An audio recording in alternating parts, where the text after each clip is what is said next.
Programme फ़लसफ़ाए शहादत में दिल जी गहराइनि सां खुश आमदीद चवां थो। इमाम हुसैन अलैहिस्सलाम करबला जे मैदान में पंहिंजो सभु कुझु क़ुर्बान करे छॾियो। यज़ीद हुज़ूर सल्लल्लाहु अलैहि वसल्लम जी शरीयत जो मुनकर हो।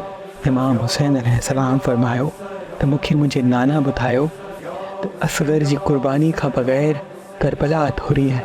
इमाम हुसैन अलैहिस्सलाम जनाब अब्बास जे क़रीब अचनि था ऐं चवनि था, ऐं अब्बास, ही करबला शुजात जो इम्तिहान कोन्हे, सब्र जो इम्तिहान आहे।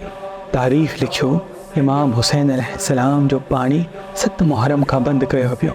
9 मुहर्रम ते जंग जो ऐलान करे छॾियो ऐं जॾहिं 10 मुहर्रम जो सूरज तुलू थियो, अली अकबर अज़ान ॾिनी।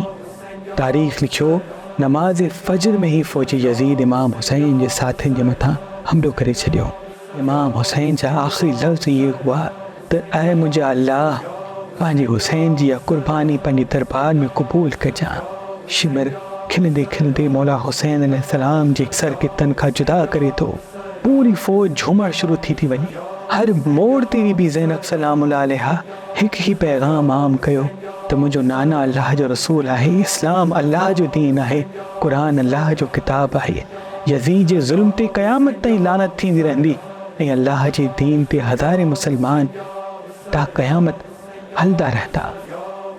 करबला जीवा कीती अर्ज़ो समा रोई दिनू।